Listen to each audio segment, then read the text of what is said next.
Hello, Internet. It's Sunday afternoon and I fancied painting a jungle because I've just been out exploring a jungle. So I thought, let's paint a jungle and record it. And then waffle along to it and then maybe try and explain a few techniques.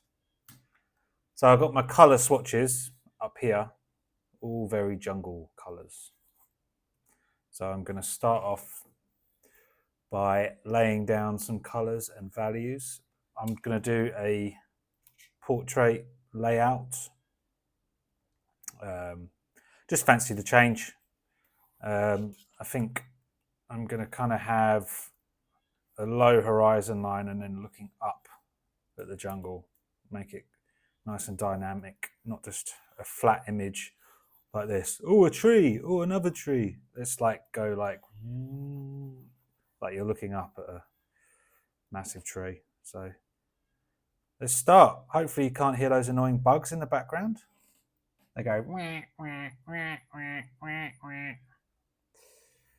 All right. Lay down a base, kind of mid-value tone. When I use these words like tone and stuff like that, I don't even really know what I'm talking about. They're just artist words. I'm honestly just completely visual when it comes to art. I know what I'm doing, I just don't know how to explain it, and I don't know what words to use.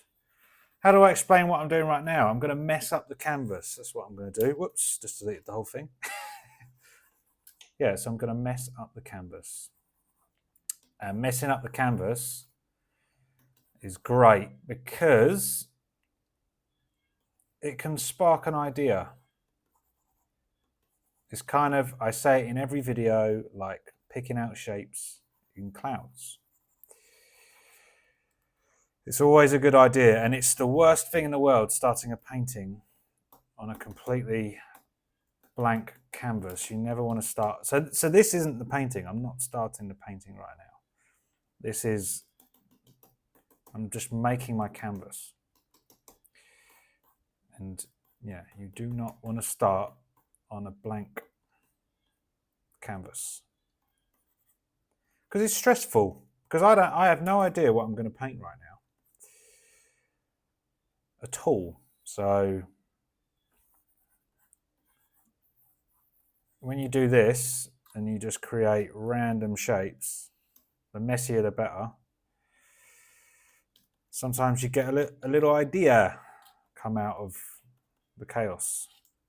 Sometimes you don't, but it's a good way to start. Whoops. Let's use a nice soft brush. And also, as a general rule, you want your dark values in the foreground and your light values in the background.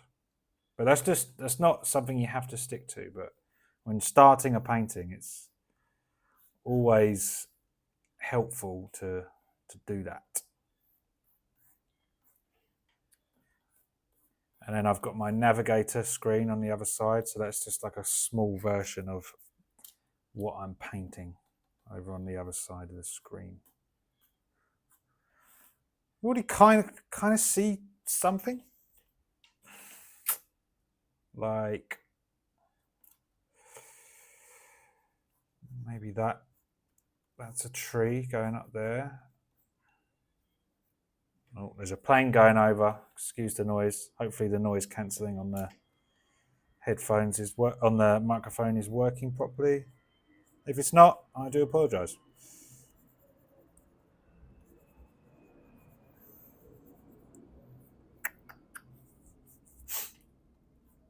It's kind of boring, actually.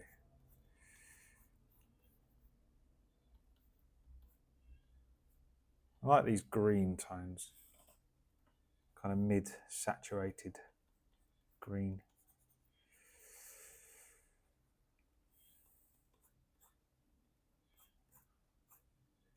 How big do I want these trees?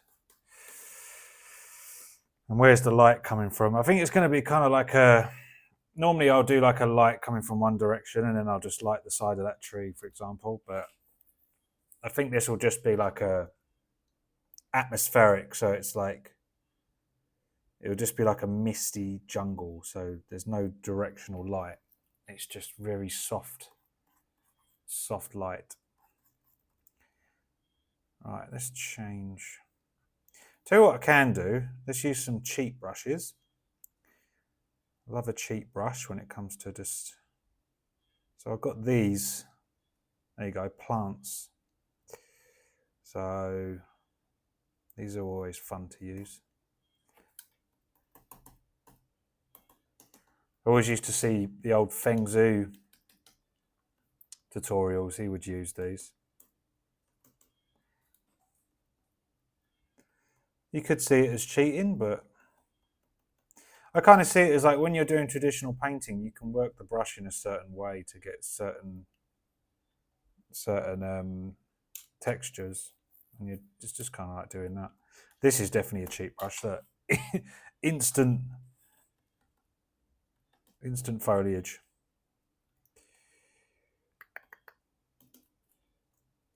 Again, just nothing's final, just playing around. Maybe let's turn this brush around a little bit. Another plane going over. This is a running tradition in my videos. It's like me stressing out over planes going over. Probably definitely hear that one, can't you? Let's get. I kind of like that colour actually, that yellowy. Bum, bum, bum.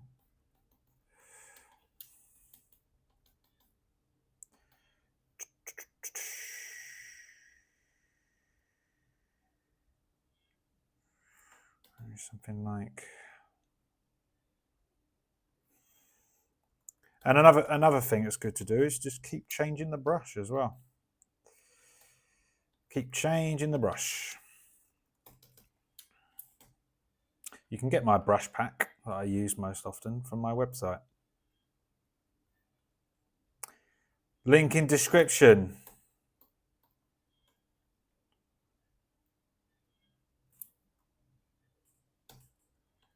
Yeah, so the more brushes you use, the more painterly and natural it's going to look. You don't want anything to look too copy and paste. Because these brushes, they all do the same thing. It's just a pattern that's repeated. So you want to keep changing that pattern. Otherwise you're not going to look very good. It's going to look too digital. It's kind of ironic. I work in a digital medium, but I hate digital art looking too digital. So I'm always trying to reverse engineer my digital art. Should probably just do traditional, shouldn't I? Really, but it's just not.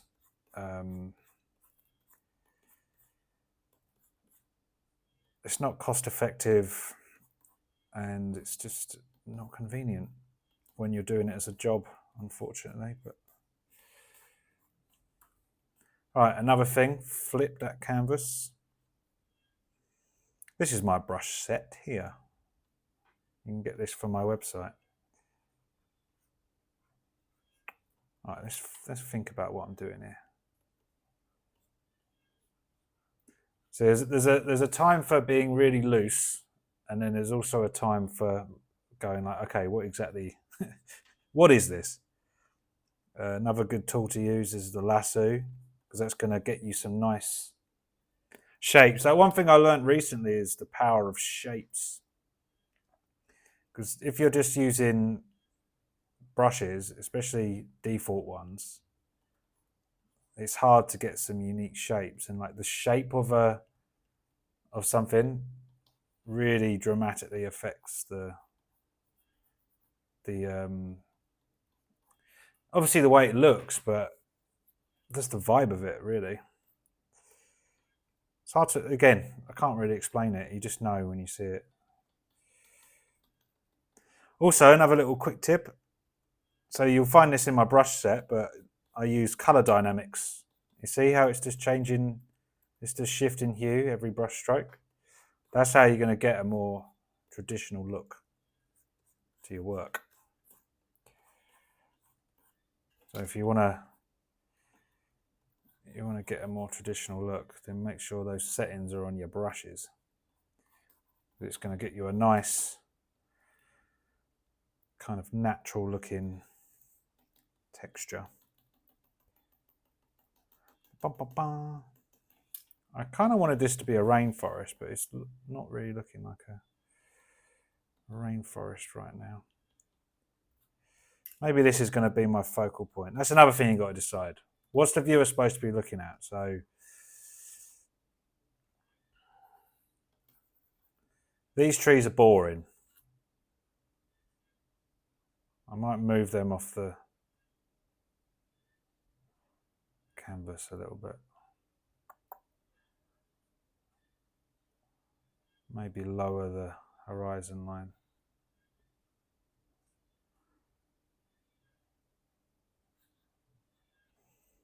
Just play around with it a little bit. Do a distort. All these stages are important. Like before you do any sort of detailing, you want to just play around. This is the beauty of digital. Can't do this traditionally.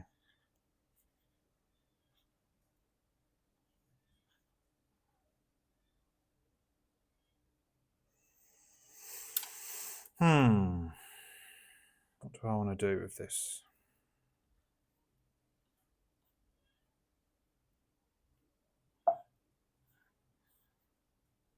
Just feel like it's a bit boring.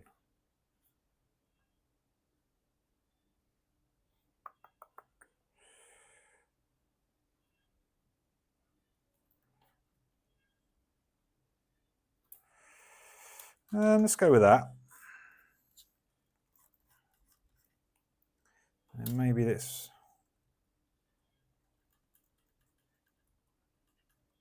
Add some sort of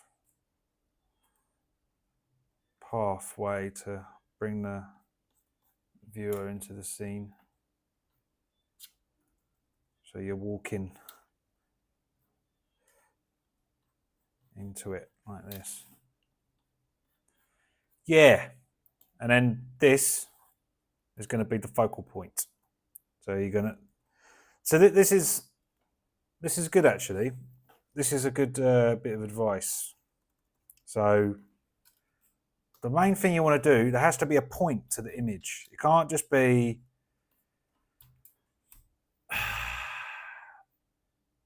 You need to lead the viewer into your image. There needs to be a point to it, and this is what I'm planning right now. We're walking through the jungle. Oh, what's that? And then there's probably going to be something up here as well. Maybe. I don't know. But yeah, that's the whole thing I'm trying to explain very poorly. Especially with landscape work, you need to lead the viewer into the scene. It's going to make your work a lot better. Bum, bum, bum. All right, let's do some more gnarled trees, shall we? Bum, bum, bum.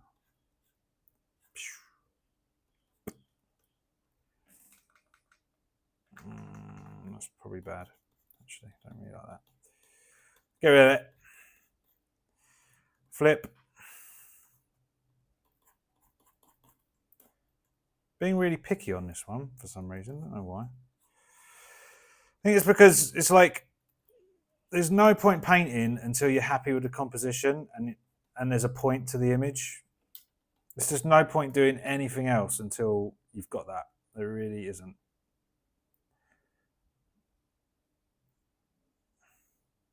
Yeah, so I guess it's kind of interesting, I suppose, isn't it? Like a fallen log. Let's go to my, select like a, let's keep it fairly desaturated for now. This is a nice little brush, look. Instant grass. Again, keep changing the hue.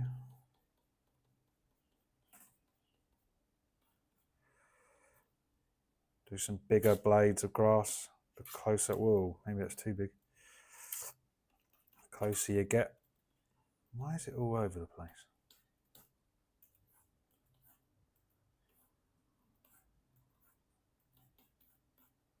Weird. And of course, as I always say, sound effects, very important. Nice loud plane coming over. Right, so let's get some darker tones on this tree here.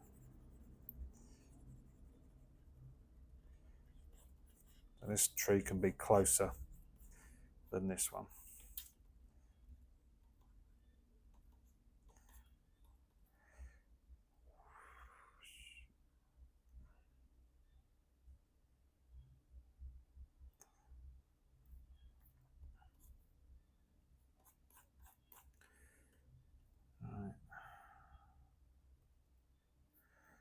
Something cool going on here now.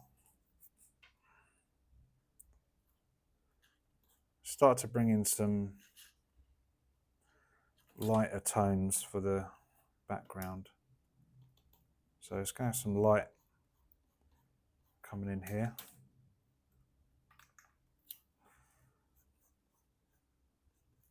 I'm quite enjoying this one actually so far. Yeah, it has a point.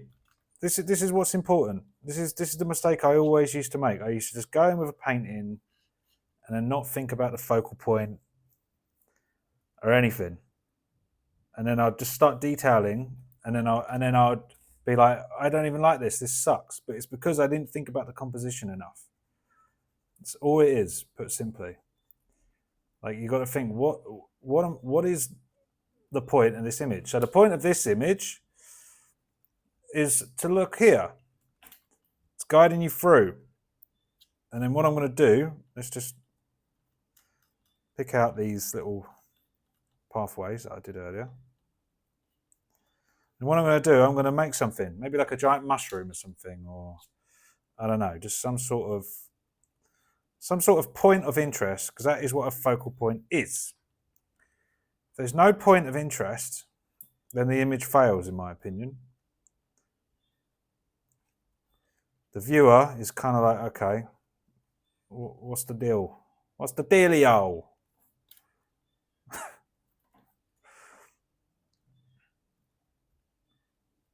So get your focal points down, guys.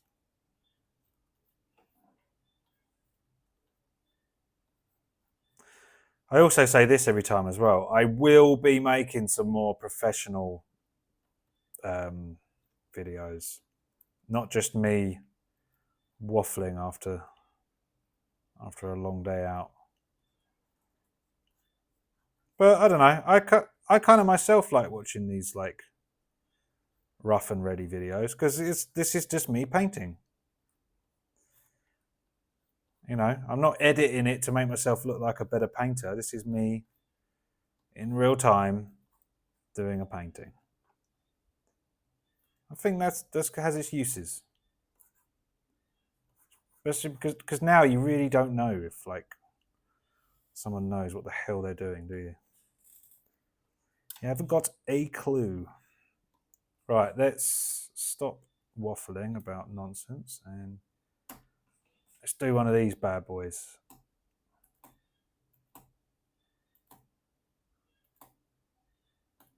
Kind of press it and then delete until I get something that I like.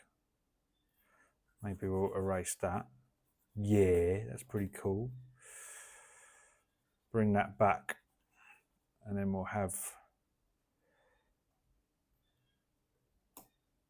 I hope you guys can't hear those bugs outside because to me they're super loud. Let's hope that the noise cancelling works on this microphone.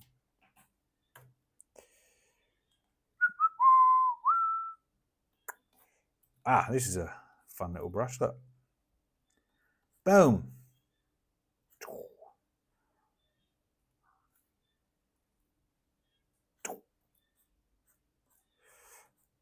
Instant, whatever that plant is, a fern?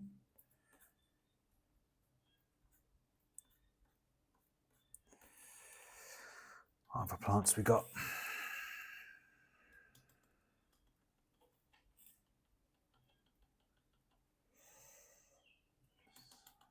Use a nice variety of tones. We'll use them all. Oops. And then another trick to get stuff looking nice and traditional. Use the mixer brush and the smudge brush. So that's what I'm doing right now. It's like, it simulates like running your hand across wet paint. So just adding some chaos. And then we can always paint over it again, but yeah, I kind of like doing that. So I'm going to use my airbrush and then just going to really work on my values.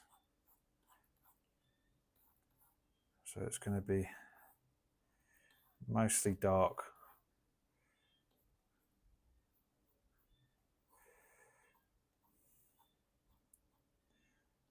And then I don't want it too light. So maybe this can be my third focal point, can just be some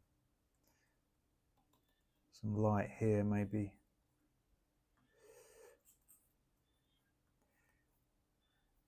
And then we can add some nice lighting over that. I know what I want. I want some vine leaves because that's gonna give us that jungle look that I want.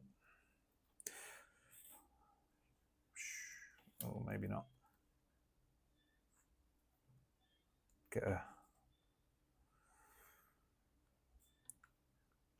a smudge brush and then smudge that back out again. I don't know why I wanted to smudge that back out again. It's just, oh, bugger. Didn't want to do that. I wanted to do this. Now we're talking jungle.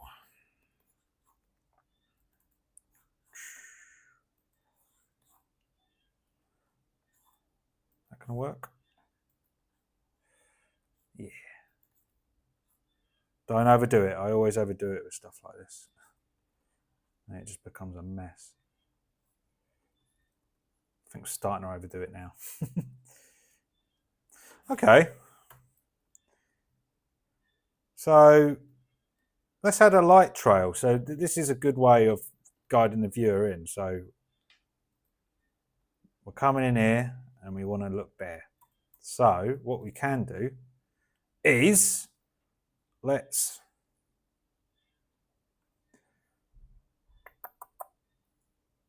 lower the opacity and get like a, maybe set it to color dodge. And then, so there's our first one coming through.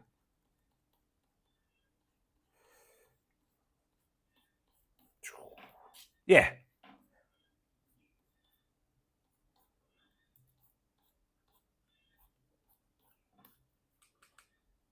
Yeah, it's working quite nicely.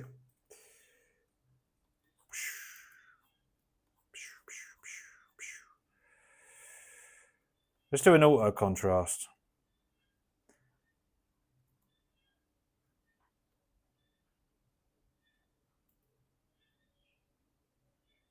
Yeah, I'll keep that auto contrast. It's brought up the the lights a little bit. Check my levels. Yep.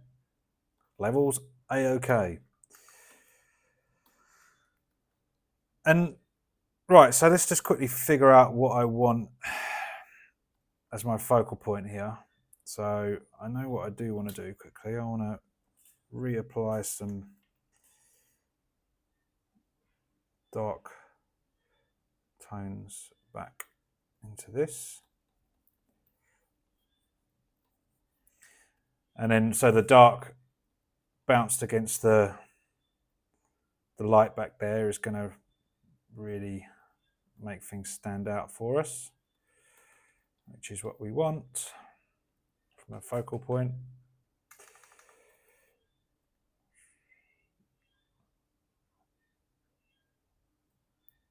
Let's try some weird shapes.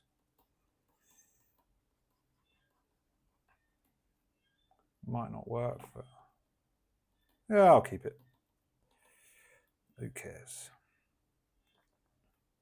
Yeah, I like these kind of mid-range greens. They work nicely.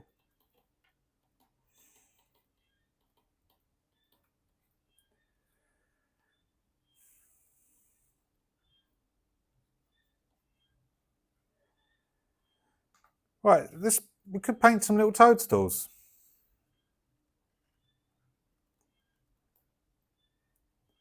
Is this what a toadstool looks like? I think it does.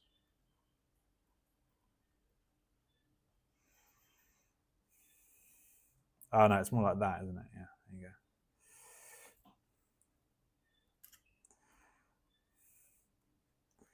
And now let's bring in that red that you see in the poisonous ones.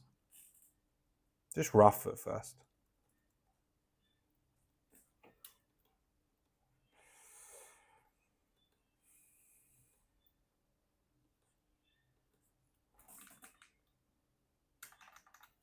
Yeah, fun.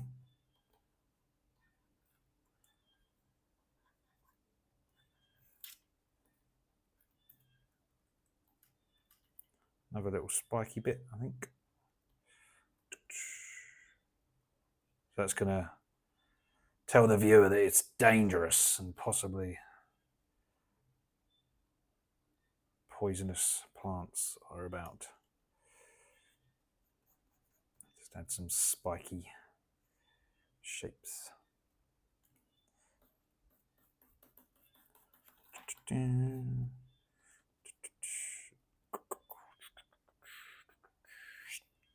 Blup, blup, blup, blup, blup.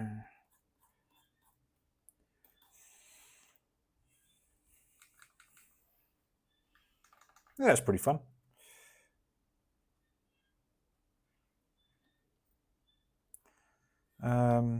Let's bring back our swatches.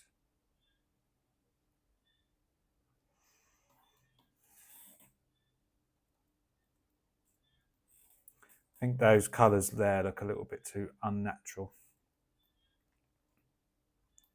So I'll highlight it with a desaturated green. That's another thing as well. I said I'd literally just come back from the forest today. So while I was there, I'm kind of just like really taking it in and remembering what nature looks like. And I know you don't really get really saturated colours like that. So I know what stuff should look like. I'll just try and be as observant as possible while you're out and about.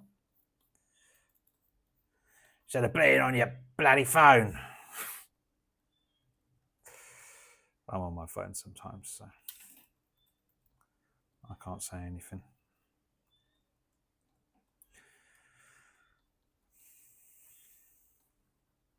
This one now is just really detailed now. The image is there.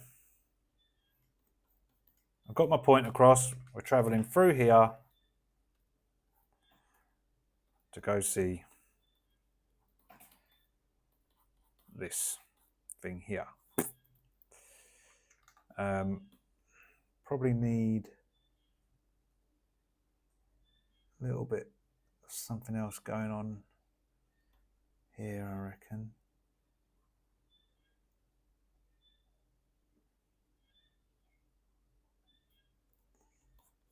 Put something in.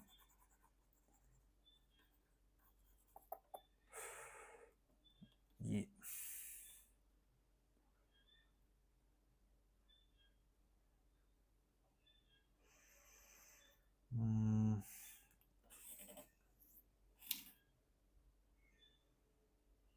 Got like a nice mixer brush somewhere. Is it special effects?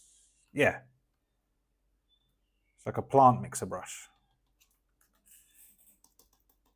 The leaf mixer brush. So it pushes what the tones that are already on the canvas and the colours, and then makes little leaves out of them. Perfect for jungle scapes. What would it look like if I had a bunch of leaves coming down here?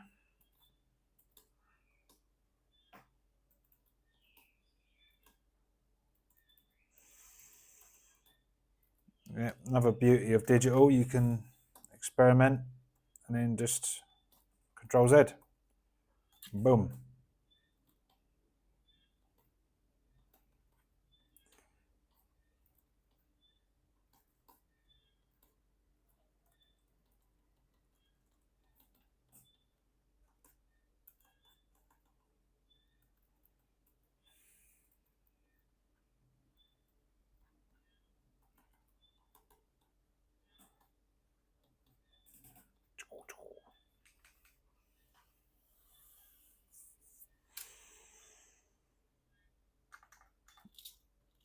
I mean, what I can do, I can bring in some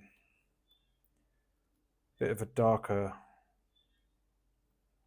value up top, and then that'll kind of like frame it off a bit.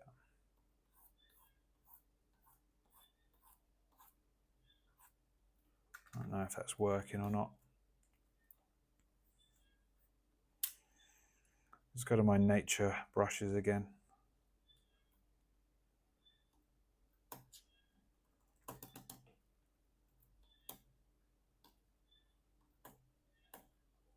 Yeah, it kind of works. And then that frames it off even more. So you're even more, your eye's even more drawn to this.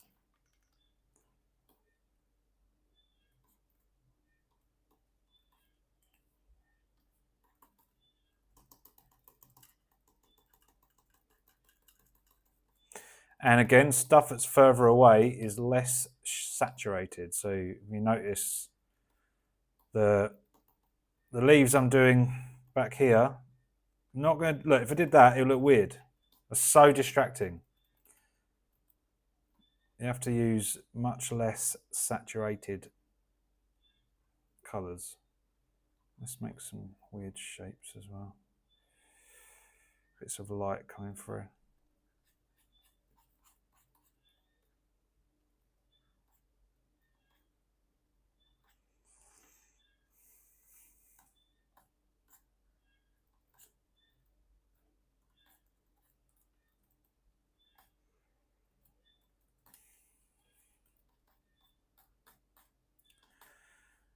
I want to get some browns in there for this this tree.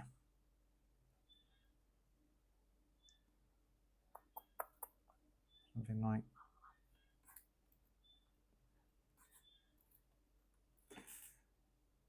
this.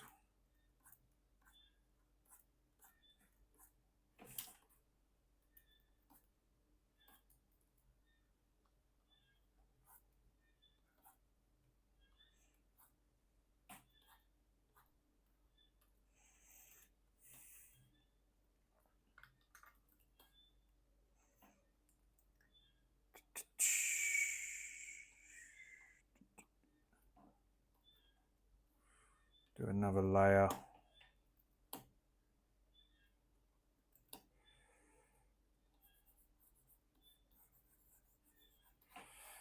Good little brush that.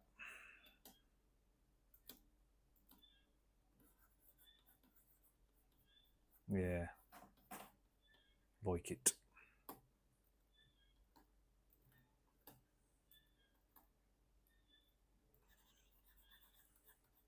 Yeah, and just stamp it down and then erase back.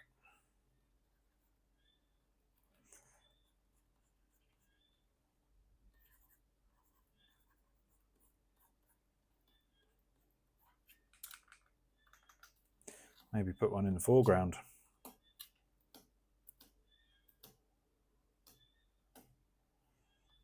Get the darkest value there.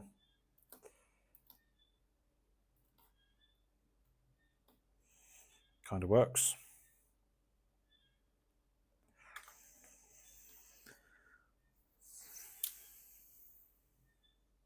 Okay, cool. Yeah, and like really after this is done, the only thing left to do, which I probably won't film because it will be super boring, is just zoom right in and just pick out some details. You know, so you can just, this is where it becomes like a painting within a painting. So this is like a small painting. This is a small painting. You just zoom right in and just refine the section. This is the bit where you need to be very patient, and you know, this is the podcast time. Best time just to listen to something, zone out, and then you zoom right out and you're like, oh sweet, done all of that.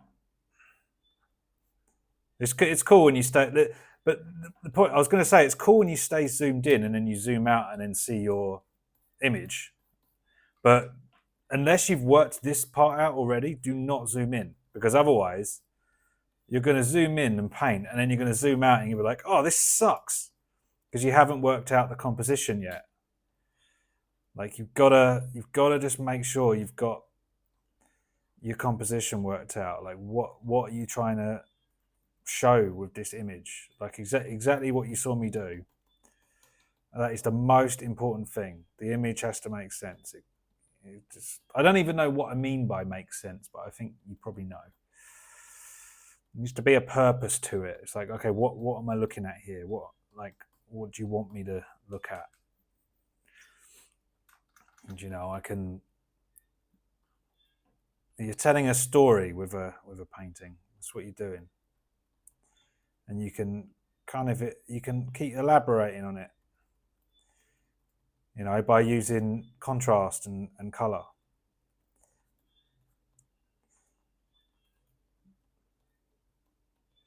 So like here, I can add some more contrast. I can kind of, you can either make this darker, which is what I'm going to try now. Just make it a bit, let's use a more rougher brush.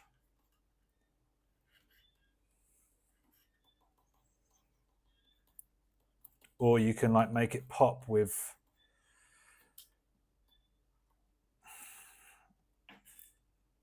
some light, like this. Getting some rim light.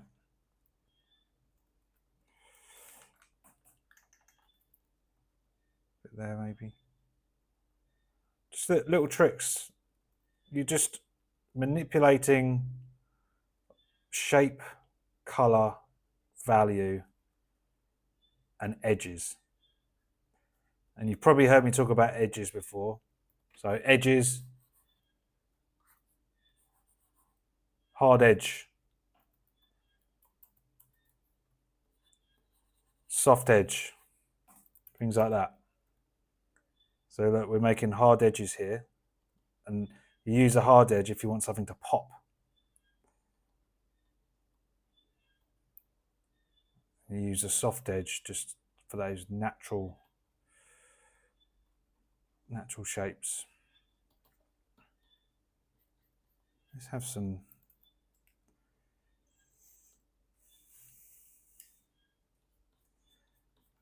bits coming down here.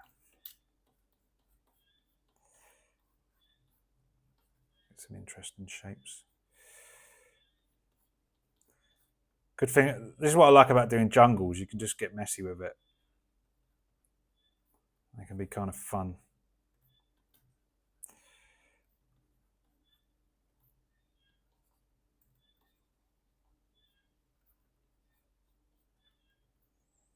Probably call this one a day in a minute and then detail it off screen because it's literally just more of the same. How long have I been? 40 minutes. That's probably enough for a video, isn't it? Plus, I need to order food. I'm bloody starving. Let's do a bit more. See, this is going to get you that traditional look. Like this. Look at this. It's really. This is what I like in my painting.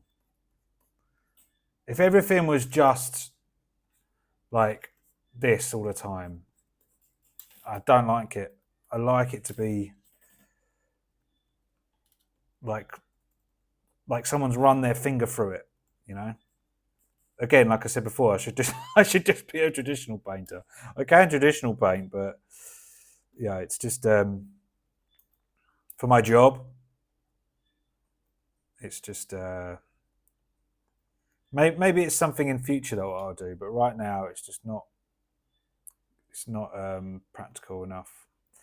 You know, I live in different countries, and I move about a lot sometimes. And imagine just bringing a load of art supplies with you. It's great. All I need is my laptop and my tablet this way. Although I know traditional painting gives me a lot more satisfaction, but I try to do it in my spare time instead. You know, that's my kind of compromise. Let's bring in some reds. And that's another way of making a focal point. See, just brought in the red, your eye is drawn to it. Because it's like, oh, that's new. I haven't seen that colour in this composition before. And again, it adds that,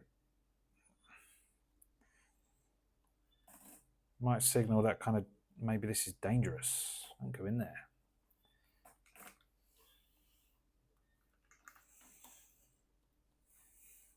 Yeah, I kind of like this. It's kind of fun. Let's do some little highlights coming off this. Again, don't go too crazy with it because I used to do all this. How distracting is that? You're like, I want to look here, but whoa, what's going on here? I never understood all that before, but now I do. So, you know.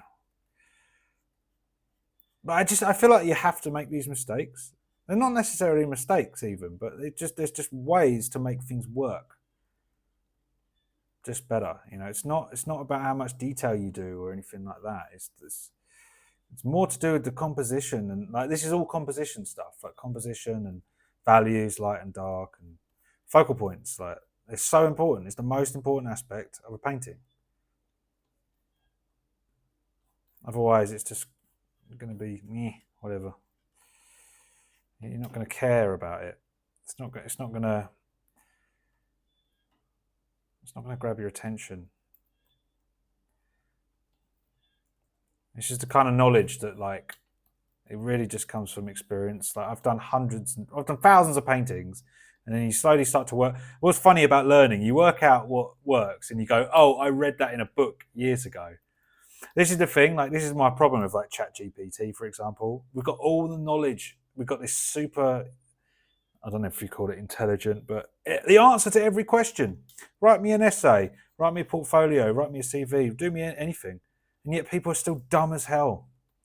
It's like not until you understand what you're doing is otherwise you're just a robot. You're just churning out information that you don't even understand. Like information is pointless unless you understand it.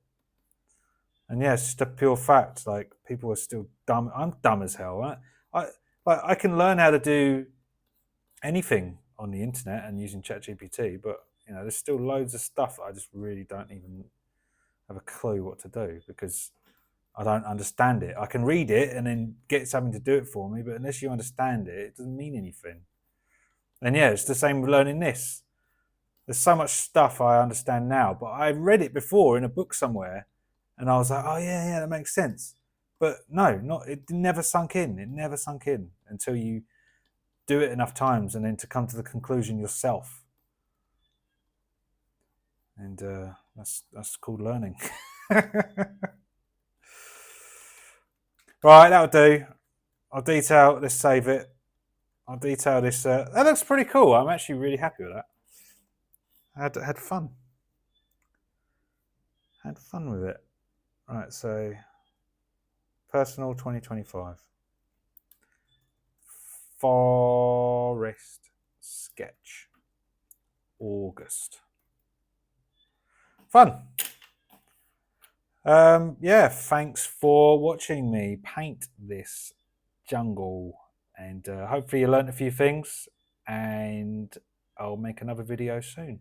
And enjoy painting and enjoy making art. It's fun and gives your life a bit of meaning and makes you respect nature more, I find. So keep on painting. Catch you in the next one. How do I stop this thing?